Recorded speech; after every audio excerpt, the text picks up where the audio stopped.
Welcome, ladies and gentlemen, Gungans and drugs across our beloved empire to another Yu-Gi-Oh Master Duel video with the king of Triple B, the director of the video gaming division, yours truly, Grand Admiral, director of the video game division, aka Arnold. And today, wow, made a big milestone in Master Duel a week ago. I was a Yu-Gi-Oh noob, and today I am dominating. And I want to talk about the deck that I've been using and show several batters on how Eldlich is a deck I think people should be looking at. And now, this isn't no secret. Eldlich is one of the most popular decks out there in the game, along with Tri-Brigade Virtual. There's a couple of others right now. I started with a Blue Eyes deck. But then with all those crystalline masks, I started working towards an Eldlich deck. And even my brother, who's completely free to play, didn't even watch Yu-Gi-Oh. He didn't grow up during Yu-Gi-Oh. I grew up with Yu-Gi-Oh. I never played Yu-Gi-Oh competitively, but I watched all the animes. I went to the theater to see the movies. And let's just say I had a lot of catch up to do when I started playing Master Duel last week. Well, as you see, in just about a week, I've hit Platinum, which is super exciting. And it's all because our man in shining armor, Eldlich, is doing serious work. I want to talk about the deck, show you what it's kind of based off of in case you have not heard it. And then you're going to see me, a Yu-Gi-Oh noob a week ago, Platinum Dominator right now. And tomorrow, stay tuned, you're going to see an Eldlich versus Tri-Brigade match. It was literally a 40-minute battle. My opponent acts all cocky, but because of the Eldlich deck, literally stun locking your opponent from placing cards, because the Eldlich deck is great for literally 20 different reasons. Firstly, the deck doesn't have that many ultra rares, and you only need 3 monsters, and all of them being Eldlich the Golden Lord. The rest is simply just spells and traps, and this is great because you have a mental count that you know basically the probabilities of what the next card is going to be, because there's not a lot of monsters in this deck. Furthermore, the Eldlich, it just cycles around. It goes from hand to graveyard, deck to graveyard, graveyard to hand to graveyard with additional effects. So you're just going to keep cycling around the Eldliches over and over and over again with a variety of bonuses. When you throw it into the graveyard from your hand, you can destroy a card onto the field. Right away, literally 2 seconds later, you can go ahead, get rid of one of your spells or traps in the field, bring Eldlich back from the graveyard with an additional 1,000 attack and 1,000 defense, and it just goes into a perpetual cycle over and over and over again. Reasoning: it's great for trying to get a lot of cards into the graveyard, because a lot of these cards have spells that have graveyard trap effects to keep bringing cards back into your hand. Pot of Extravagance as well as Pot of Prosperity are going to be important, because the most important thing is you really need to get an Eldlich going, because once you get Eldlich onto the field or in your hand, the cycle of Eldlich revival happens over and over again. Cursed Eldlin, if you can get this out the get-go, fantastic. Cost you life points every single time you use it, 800 life points, but you're going to constantly get Eldlich monsters into your situation as well as traps here. Torrential Tribute. This is where we start getting into the control over the enemy. The first part of this deck is all about getting Eldliches into your control. These moving forward, a Torrential Tribute, as well as, for example, Golden Land Forever, Solemn Judgment, Imperial Order, Rivalry of the Warlords, Skill Drain, the Gozen Match, Vanity's Emptiness. There can only be one. And of course, our lovely Conquistadors and Huaqueros. This is when you start controlling the opponent. You control how many monsters they have in the field, because again, your deck does not rely on multiple monsters. It relies on really only having one Eldlich and one type, and that's the zombie type. And it also forces your opponent to control their skill effects. Eldlich doesn't really have a lot of field card effects, unlike all these other decks, for example, like the Tri-Brigade. For example, Conquistador, when you have Eldlich onto the field, it acts as a monster. You bring it from the trap spell zone onto the field, acts as a monster, and Eldlich allows him to completely destroy a card onto the field. An extra deck, I get this question, what's the point of the extra deck? What do you need? Really, there is no specific extra deck you need. The whole point of the extra deck is mostly a function of Pot of Extravagance as well as Pot of Prosperity, just banishing cards from your extra deck to feed cards into your hand. So there are some nice ones. For example, the Super Dreadnought's really nice. The number 81 Super Dreadnought is really nice. Galaxy Eye Cypher X Dragons come in handy for some big damage here. But really, you just put your best extra stuff you have in here. You don't need anything truly specific here. That's really the overview of this. I want to go ahead now. Oh, a couple of alternatives. I didn't have this deck the whole time. It took me a while to get to the complete deck here. I've used, of course, Reggae, Lightning Storm's nice, Ash Blossom, Maxi, and what else? You got Sphere Karibos. Those are good alternatives until you can complete the deck, but you really need these decks. This is for the full picture, but I made it from Noob to Platinum with this deck here. And why don't we go ahead and showcase some of our past duels? I love the duel replay functionality here. Really cool to hit platinum. I've been so addicted to this game. Take a look at our match history. Get ready to see this battle tomorrow. This battle, 24 turns, my longest duel and my first duel inside of Platinum in Master Duel here. But more or less, look how fast these are. It could be 2 turns, it could be 7 turns. Let's start off with the 2-turner right here. Let's play the replay here. This is a great tool to kind of learn from your mistakes and all that different fun stuff. Here, can you turn on? Yeah, turn on the in-game music. Yeah, I want to turn on the in-game music here. Beautiful. Let's move the camera over here. So we're gonna play this one pretty slow here, just to kind of show you how this deck is working for me. This deck ticks people off. So a few things you're really looking for here. It'd be ideal if you can go first. Going first means your opponent really can't do anything, most likely, with all the traps and Eldliches in your situation. What we have here is we got Eldlich ready to go. We're probably going to drop down our skill drain, goes in match, and just watch how this happens here. So here we go. We're going to go and drop down all of our fun little traps here. So skill drain. You want to get these traps on first, because by the time your turn ends and we give it over to the opponent, we can start activating them. And watch, look, we have to pay 1,000 life points. It's expensive, but we're going to negate all the effects on the opposing monsters here. There can only be one. Each player can only control one type of monster of each type. Well, I don't need to have more than that. I just need one Eldlich, as we're seeing right here. We have goes in match, which controls the attribute of the monster. If they have multiple different attributes, you got to pick which ones to throw away, and that really messes them up. Torrential tribute, you know, when things go south and they happen to special summon, bye-bye, delete it all. And even if I kill off my Eldlich with torrential tribute, I can just bring it back from the graveyard again. So here we go. Let the opponent take their turn. Guest showed, they were so happy. They're like, oh, I got a play coming. All right, here we go. They're getting their chicken game. And that skill drain up. All right, we got skill drain activated. Oh, we got the goes in match activated. And let's see. Oh wait, there's more. There can only be one. That's a lot of rules I'm pushing onto my opponent in terms of what they can and cannot do right out the get-go.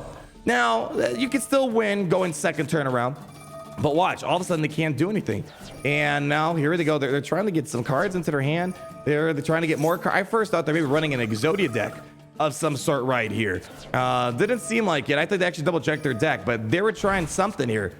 Keep getting more cards into their graveyard. I was really hoping this was an Exodia deck.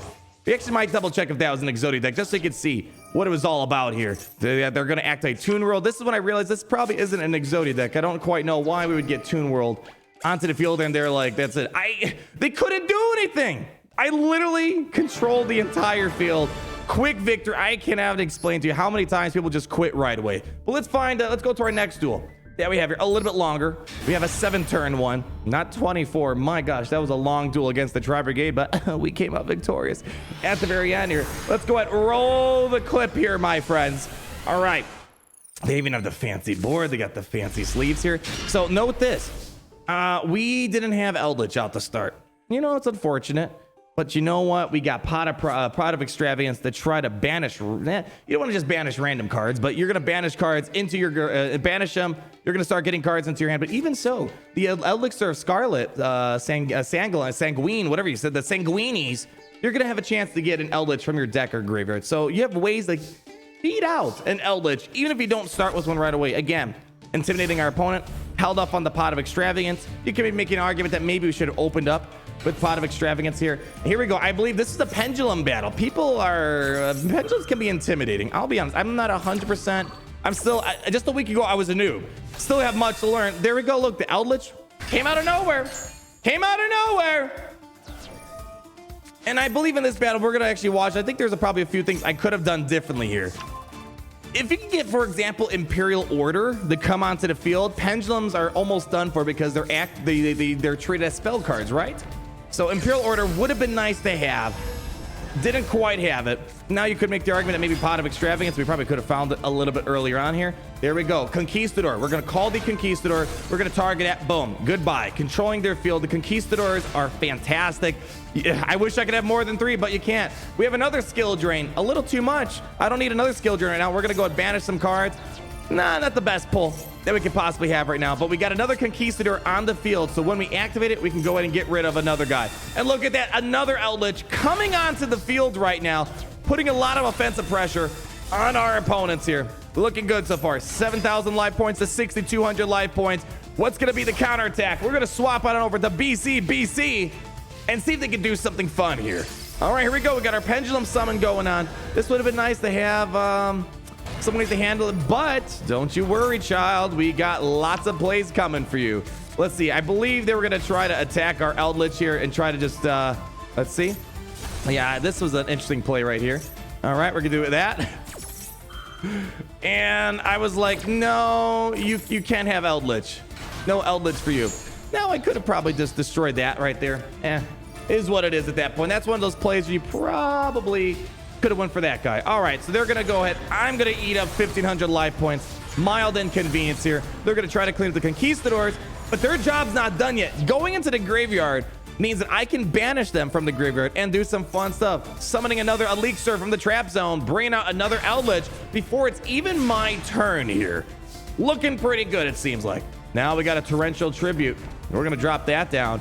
And, oh, would you look at that? We got rid of these spare skill drain we had. And now we got 3. Not 1, not 2, but all 3. And the only 3 monsters we have in our deck here. Bringing out the golden, the Eldlich, the Golden Lord. Dropping him down. And because we summoned him from the graveyard, he gets an extra 1,000 attack, extra 1,000 defense. Another Conquistador on the field here. And just for the fun of it, I believe we called the Galaxy, right? We called the Dragon? There it is. There's our Cypher Dragon right there. 4,000. I activate the effect there, throwing the Eldliches back into the graveyard so I can recycle them again in a moment, getting rid of that puppy. We have another big hit coming in here soon. Looks like they activated a spell here. They're going to try to switch thing around. Doesn't matter. I'll just get rid of that one right there. Switching on over. They have a tall order to fill right now. We have 7,500 damage on the field, ready to spring at their throats. I think they're about to cry. Are they about to cry? No, they're going to try to pendulum summon again. They haven't learned their lesson. They have not learned their lesson. There we go. Bring another one. Bring in 2. All right. But they end the phase. Conquistador coming out. We have an Eldlich on the field, which allows us to poof, delete that guy right there. Barely an inconvenience. Another pot of extravagance in the hand. We're going to go ahead. Bring the Eldlich that we just threw away back onto the field with more damage than it originally came out with. Another 3,500 right here. That's one hit right there. And we're going to go ahead and clear that. And Bon Voyage. This person, we're just going to say, you know what, screw it. We're going to negate the effect with the Golden Land Forever. They didn't even get a chance. They didn't even get a chance. All right. And direct attack. At least this person didn't surrender. I was really annoyed because the battle I'm going to show you tomorrow, that was literally 40 minutes long. Our opponent decided to forfeit at the very end of a 40-minute battle because I just controlled him by the Kajunas, my friend. I think we could probably... Let's do the 11-turn one. Let's do we did BCBC, we did G-Showed. Let's show our next longest one that we have here. And there's a lot more. My win rate just flew through the roof with this particular deck, and I skyrocketed. I think I went from Gold 2 straight to Platinum 5. I didn't even have to go to Gold 1. That's how good I am! And Konami already realized that the king of Triple B shouldn't have to be bothered with going through Golden 1. All right, I think we kind of get the drill at this point. I think we kind of speed this last one up a little bit. Let's fast forward it. So there we go. Pot of Extravagance, Banishing. Look at that. We got the Eldlich, throwing all of our spell cards. And now look at that. We're not going to play around with our Eldlich in the hand. So instead, we went ahead and got an Eldlich into defense mode because we can't attack right away. Turning on the skill drain, turning on there can only be one, which prevents from having multiple cards. We got our Conquistador. I'm just going to go ahead and get rid of that spell, throw it into defense position. Not really a lot of logic. Putting the Conquistador into attack position here. There we go. The spell's gone. There we go. Turn changed. They wasted a whole turn. There we go. Direct attack right at the get-go. Now, you might be asking, why don't I go ahead and bring out this Golden Lord here? Well, because there can only be one. I only can control one monster right now. There we go. They're trying to do something here. They're trying to do something. Hey, they haven't hit the surrender button, so massive props to them here. There we go. My turn again. We're going to go throw it away. I'm going to go ahead and try to delete one of their cards here. There we go. They're going to resolve that effect. Bring it out here. Okay. I'm going to just get rid of that. All right. Delaying the inevitable. They're trying to put some stuff down. Here we go. Here we go. Oh, they're skill drain, ruining their day yet again. They're trying. They're trying. But it's just not working here. Calling the Reggae King. All gone.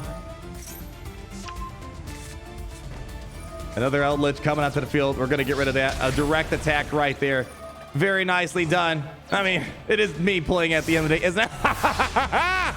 And direct attack. And they're going to try some last minute thing. Torrential Tribute. finally being used, getting rid of everyone. But we're going to bring Golden Lord back with our trap and literally do what we were just about to do. I can go on and on about this, ladies and gentlemen. This is such a fun deck to use. Only 3 monsters and wrecking our opponents. And I'm going to save this 24-turn match up against the Tri-Brigade for another day, my friends. So, in Yu-Gi-Oh Master Duel, when you're first starting, your biggest question is, what deck should you start off with?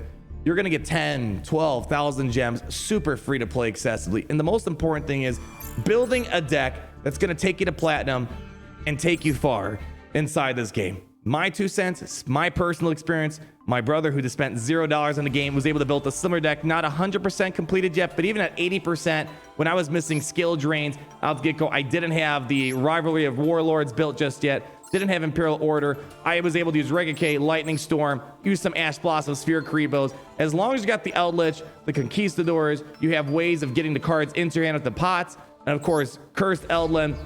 It's pretty much the core of it all. But once you get skill drain into the deck, it's pretty darn good, everyone. So hopefully this is going to be helpful from one Yu-Gi-Oh noob to maybe some of you out there. If you're looking for a deck that's going to take you far, I'm not the first one to say it.